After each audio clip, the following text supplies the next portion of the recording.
YouTube family, was good? Let's talk. Yo, all hands on deck, all hands on deck. So, yesterday, I did a video based on a coworker of mine, actually, it's a person that I work alongside, that mentioned to me how his girlfriend is ashamed of him. And then I offered how I thought he should handle it or how I thought he could handle it.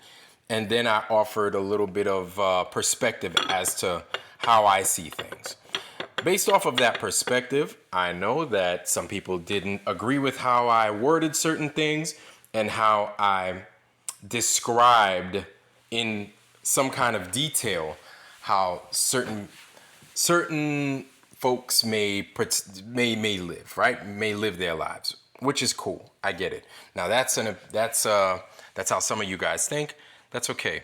Now, with that being said, I want you to know I don't hate. I never did hate, and I don't dislike really anybody. Now, if you don't mess with me, then I don't mess with you. If you don't like me, guess what? I'm not liking you back. You know what I'm saying? But if you respect me and if you show me love, then I'm gonna respect you and I'm gonna show you love, man. It's that simple. I don't hate anybody based off of what they think, how they think. You know what I'm saying? I've got an oldest brother that thinks that the world is a globe, and he is so pig-headed about it. But you know what? That dude is he's my heart. I love that man like no other. You know what I'm saying? But is he still a pig-headed dude because he's a glober? Absolutely. Does he listen? Nope, he doesn't listen. He's hard-headed as hell. Either way, you heard me say all hands on deck. Well, you also know that my background is as a Navy man. As a Navy man, one of the biggest things that I took joy and pride in, of course, is working with a bunch of different people coming from a bunch of different backgrounds and having different trains of thought, right? And perspective. Now, to me, that's always been an important thing because to me, I always felt that as an American sailor being in the world's finest Navy, probably the world's finest service altogether, right? That what made us so good and what made us so strong was our diversity. Now, I know a lot of people think that that's a corny thing, but you got to think about this, right? You have to look at countries that may not be as diverse, right? Like a China, a Russia, a Japan, a Germany. These guys, and of course the Great Brits and the French, they're coming along with their own little thing, but they don't do it like we do. We do it the best, right?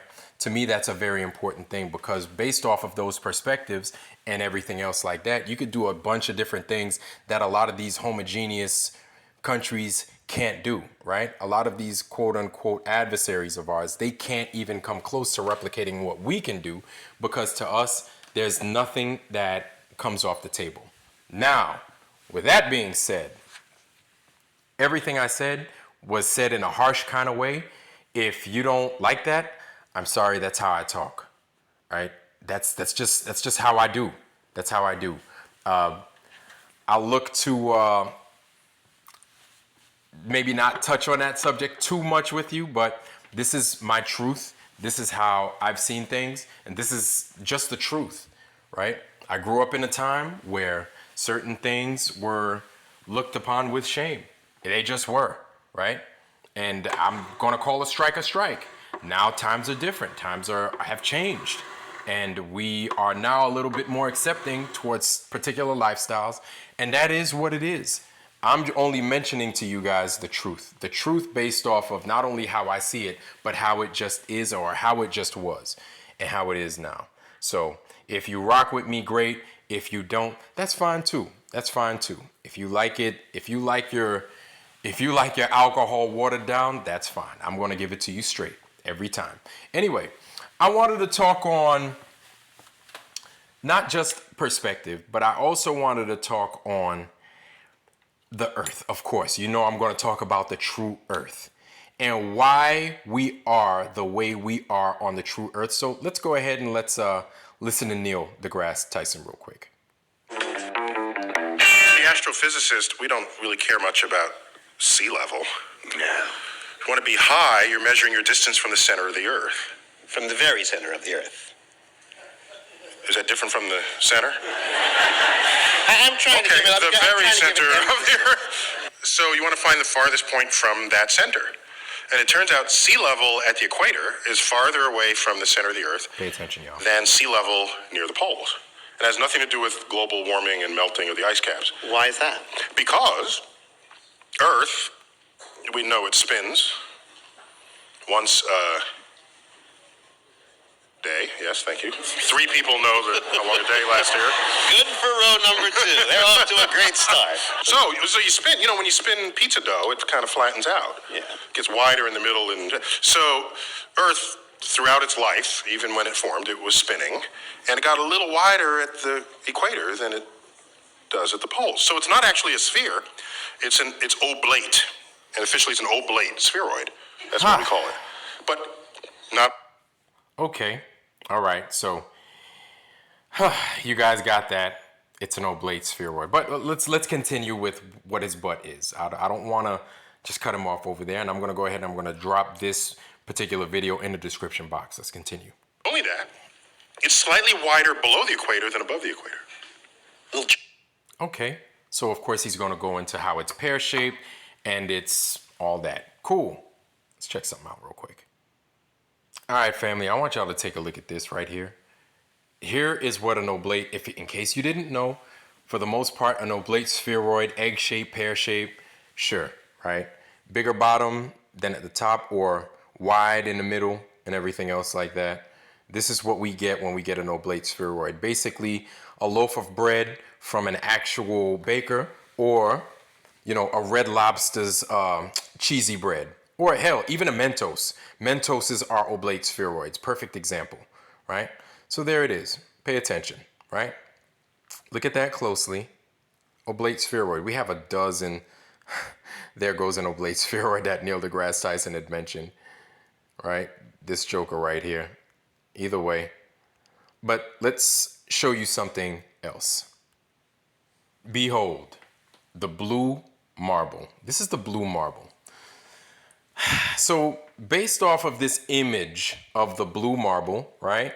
The blue marble, it is what it is. I'm not going to get into full detail, but based off of this perspective and based off of what Neil deGrasse Tyson had said, we're looking at the Earth from a perspective of the southern hemisphere looking up, right? So what I mean by looking up, I mean by looking towards the north. So if you look at the bottom, you'll see the South Pole.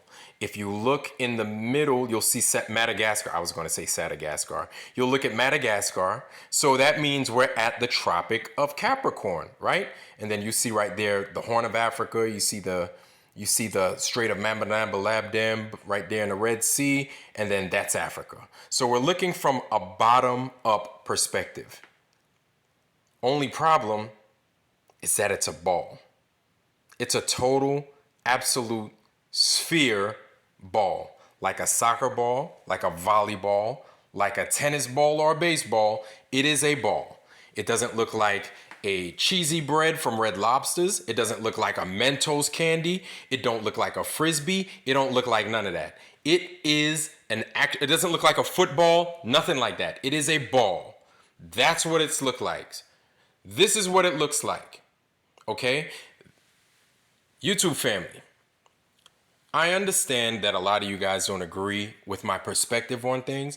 I understand that a lot of you guys feel that I'm misguided. I get it. I understand that many of you think that I might have been graduated from high school a little bit too soon. I need to take a few more classes in math and astronomy. I get it. However, how do you explain this? How do you explain this? The God that you guys worship, i.e. Neil deGrasse Tyson, right? This is not his perspective on what this earth is. Nobody challenged him on the oblate spheroid. Nobody did. This is the earth that we're told that we live on. However, he's giving us another view of what the earth actually is. This is it. This is the oblate spheroid, a perfect sphere that he's given us. Hold on. I continue with, this is what we're led to believe the earth is. And we're being told something else. Do you see why, just another reason as to why I'm a flat earther? Do you see why I'm given two different dang stories and look at all these images of the earth, all of which show this. Blue marble. Marbles, last time I checked, they were one shape like a ball, right? Like a perfect sphere. Just like all of these images that we're given.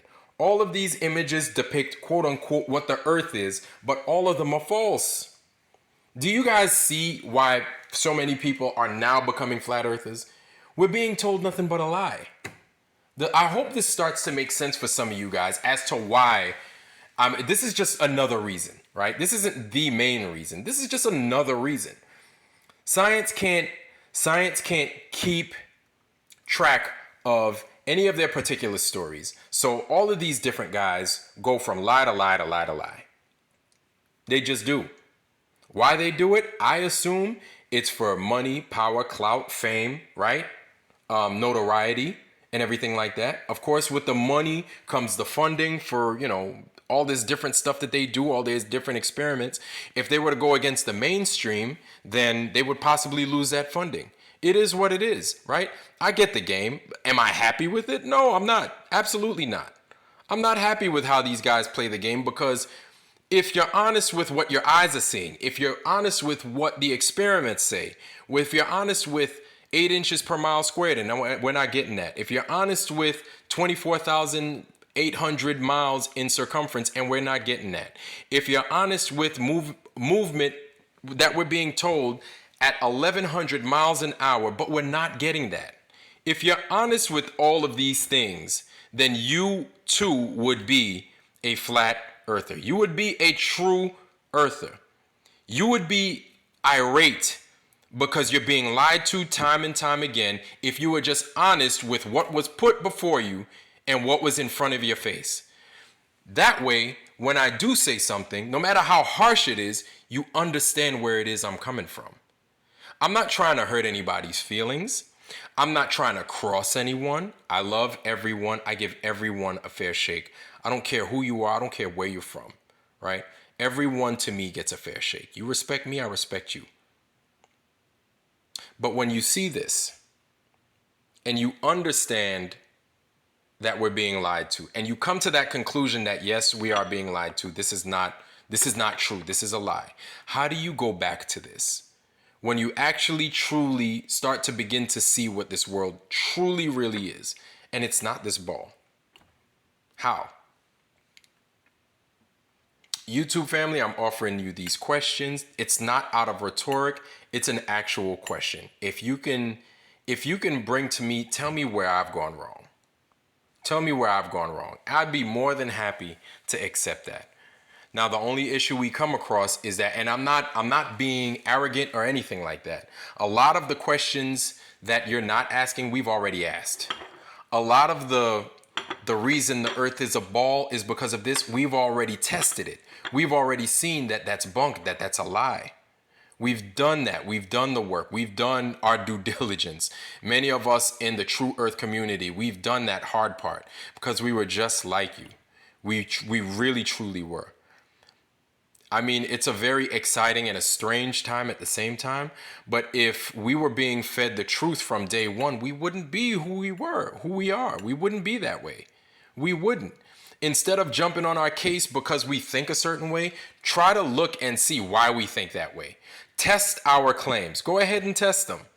If we're wrong, fine. We're wrong. We'll take it. I'd say a quick testament to that is going to be this debate between Pastor Dean Odell and Pastor Greg Locke here on December 2nd. I highly recommend you guys look into it. I'm going to go ahead, like I said, drop that Neil deGrasse Tyson clip in the description box. I want you guys to enjoy it and take a look at it, right? Watch it at your own leisure. And then you guys tell me where I've gone wrong. Other than that, YouTube family, I wish you guys nothing but the best. Health, wealth, love, joy, prosperity, all of that. Most of all, wisdom. Wisdom. Don't let people's emotions sway your feelings. Don't let these lies bring you to a place that bring you back to a place that you don't belong, right? When you see the truth will defend itself. Let the truth defend itself. I wish y'all nothing but the best and all that other stuff. Love y'all. I'm out. Peace.